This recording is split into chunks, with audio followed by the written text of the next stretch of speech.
another hair video. I told you guys to send me some questions and you certainly did. So I'm gonna go through all of them as best as I can. I did also post a part 1, part 2, and part 3 of this hair series, basically discussing how to grow and maintain long, healthy, relaxed hair. So be sure to check those out as well. I'm not gonna overtalk it. Let's just jump right in. So the first question I got is, did you always have healthy hair? And the answer is no, I didn't always have healthy hair. There was a point in time where you would never, ever see me without weave or braids. I did a lot of manipulation to my hair. I did my own sew-ins.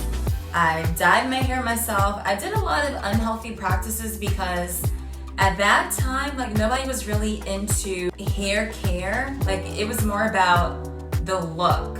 As long as you have a look, the health of your hair didn't matter. It was long, but I need help with getting thickness. I would highly recommend volumizing shampoos. You also want to make sure that you're trimming your ends and making sure that your thinness is not a result of medical conditions or because you're not taking care of getting rid of the split ends, which is contributing to the hair splitting up the shaft and then causing a lot of thinness. Another thing that I also would recommend is if you are blow drying, try to air dry your hair. Air dry as much as possible, or if you have to use a blow dryer, use it on a low heat setting. What protective styles do you use? I don't really use a lot of protective styles. For the most part, I just leave my hair down. I try to wear satin shirts so that way my hair doesn't snag on my clothing. And then I wrap my hair every single night. I don't miss a beat. I don't care if it's the day before wash day. There's times when I'll throw it in a bun if I want to do something different, but for the most part, less is more, very little manipulation, and wrapping my hair every single night. I suffer from excessive shedding. I've tried everything, but nothing seems to work. Help. You would need to determine, again, is it because of health reasons? Is it your diet? Is it improper treatment of your hair? Are you over relaxing your hair? Are you using too much heat? Are you not eating enough protein and things that have biotin? For you, I would recommend hair vitamins, maybe switching out your products. It's normal if it's coming from the root, but if it's breaking from the ends, that's not good. So you would need to watch my other video where I do the strand test, so that way you can determine whether your hair needs more protein or moisture. Also, during the winter months, it's normal for your hair to shed. And especially if it's coming out from the root, that's fine. If you're going long periods of time where your hair is braided or in a protective style and then you take it out, remember it's natural for your hair to shed. Just like the trees shed their leaves, so that way it can grow new hair from the root, our hair does the same thing. Another thing is make sure that you're consuming a lot of water. Some of us don't consume enough water. Water is one of the biggest secrets to hair growth. Water, your diet, try to eliminate stress as much as possible. And stress is another factor that can lead to excessive shedding. How to eliminate dandruff. First, you would have to determine whether you actually have dandruff or a dry scalp.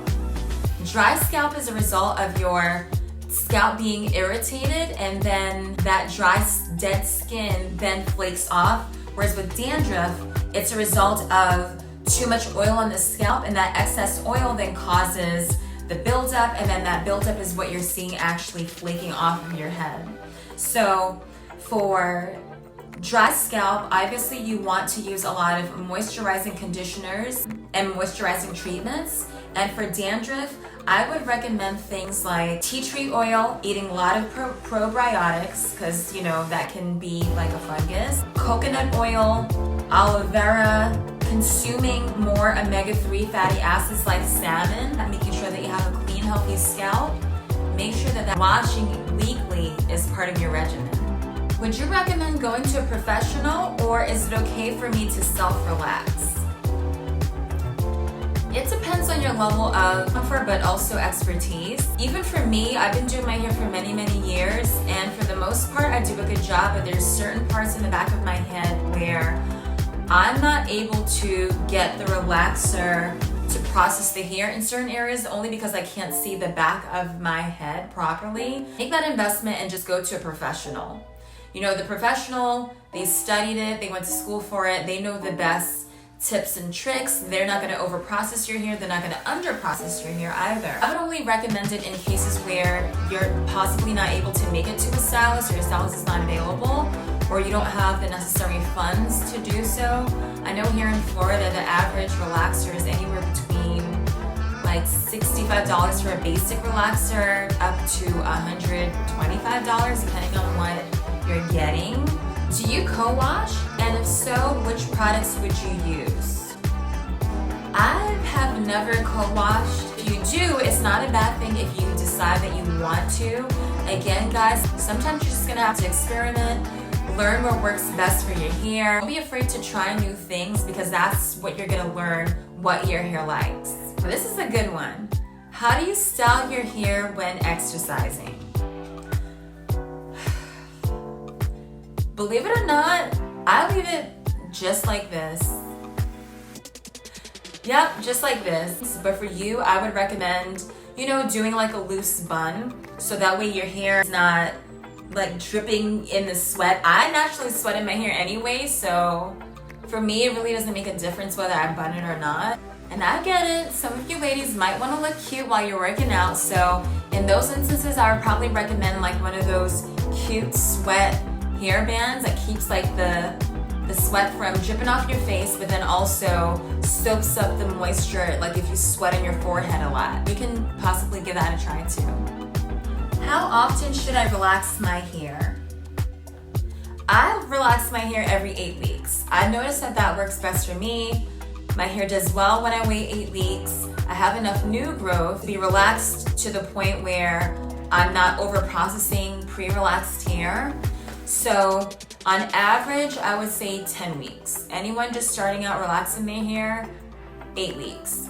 If someone is telling you to relax your hair every 4 weeks, bid her farewell, tell her goodbye or him goodbye, and go to a professional that's really into hair care. And also, I understand that the answer is going to vary because it depends on how fast your hair grows. My rule is you need at least 1 to 1.5 inches or even 2 inches of new growth. If the new growth is only ½ an inch, girl, you do not need to be relaxing your hair if it's only like an inch or less than an inch. Just my personal suggestion. Do you get any pushback for having relaxed hair over natural hair?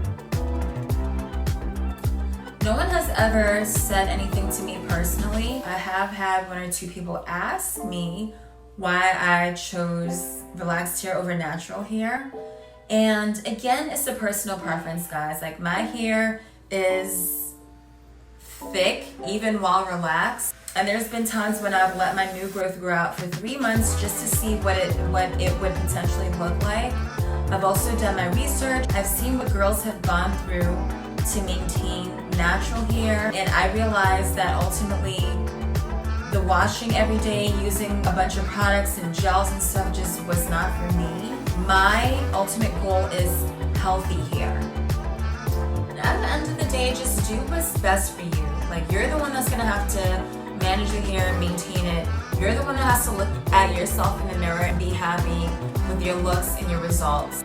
Like, if you choose to go natural, great. If you choose to go relaxed, great. Do what's gonna make you confident. Do what's gonna make you feel good. Don't just jump on the bandwagon of something just because it's a trend or it's in. Like, create your own wave. I've always been about creating my own wave. So yeah, I'm happy to be a part of the relaxed girl game, you know. Will I ever go natural? Possibly. But for right now, I'm happy with what I have. Hey Candace, I'm considering relaxing my hair after being 8 years natural. Where should I start? I would go to a professional stylist because they're going to know what you're going to need. They're gonna know if you're gonna need a mild relaxer or not. They're gonna know if you need more protein, more moisturizer, you're probably gonna need a trim, but you need a professional's eye to assess the quality of your hair and what's gonna be best for you. Pay attention to the types of products that they use. Don't be afraid to ask questions. Do a lot of research. You know, YouTube has a plethora of information. Again, check out my part 1, part 2, and part 3, and then now this video. It'll kind of give you an idea of what you are getting yourself into. If you've been pre-relaxed, you know, prior to your 8-year journey, there was something that led you to then go natural. If you decided to go natural for specific reasons, maybe relaxed hair did not work out for you in the past, you definitely want to do your research to make sure that you don't repeat any of those old or past mistakes. And plus, 8 years is a long time. There's a lot of different new techniques. Instead of relaxing your hair, you may even want to consider doing keratin treatments. Keratin treatments are a lot more healthier for your hair. It is a more tedious process because you do tend to spend more money. It is more expensive. Either way, you know, girl, I wish you all the best. There's a lot of Facebook support groups for girls with relaxed hair. I would say join them, you know, get all the support that you can, but make sure that you're ultimately making this decision because it's something that you want to do. Sometimes I get bored with my hair and want to add color or highlights. Which brand do you recommend? I don't recommend color at all.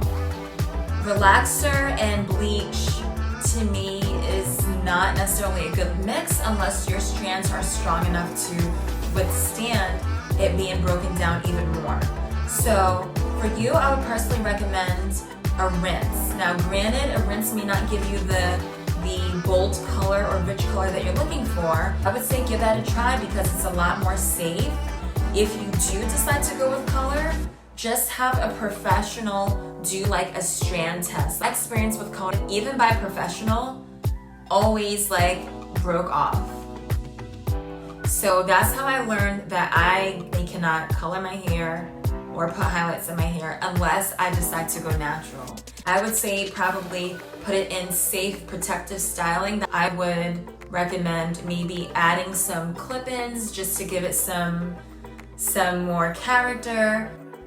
And as far as brand, this is assuming that you do decide to try to color your hair on your own. I still highly recommend professional grade. Yes, it does cost more money. However, the better the quality, the better the results for your hair. I have a question. How do you avoid frizzy hair? Guys, these are my 2 staples to avoid frizzy hair. It's a 10 Miracle Leave-In product. It inhibits dry, damaged hair, adds shine, detangles, controls frizz, seals and protects hair color, helps prevent split ends, inhibits hair breakage, creates silkiness, enhances natural body, flat iron spray, and thermal protection. So this is definitely my go-to. I'll be sure to link it down below so that way you guys can purchase it from Amazon. And this as well, Tresemme Keratin Smooth with Marula Oil. It's anti-frizz, detangles, shine, softness, tames like the little flyaways that you may get. So these 2 are my staples. In fact, this one is so good that I rarely have to use this one. Can you recommend tips for faster hair growth? So I did touch base on this in my part 1 and part 2 of this series, but quick tips. It's all about your diet, consuming a lot of water, foods that are rich in omega-3s and keratin and biotin. Also, wrapping your hair every single night, making sure that you trim your hair as necessary to avoid split ends and breakage. Avoid using like fine-tooth combs, avoid too much heat, too much manipulation. Always, always, always wrap your hair every single night with like a silk or satin scarf. Deep conditioning and making sure that your hair has the proper amount of moisture and protein. That's what's gonna do it for you, okay? Well guys, that wraps up my hair Q&A. Thank you guys for participating and asking questions. If there's any questions that you wanted to submit but never got a chance to, just leave it down in the comment section or wherever you see this post, and I'll be sure to address that with you. I'm supporting each and every one of you and all of your hair goals and endeavors. You will do it, you will make it. You know, it's a great journey. I love my relaxed hair. I'm all about healthy. Healthy is the key word. Healthy hair care, more than long hair, more than thick hair, healthy hair.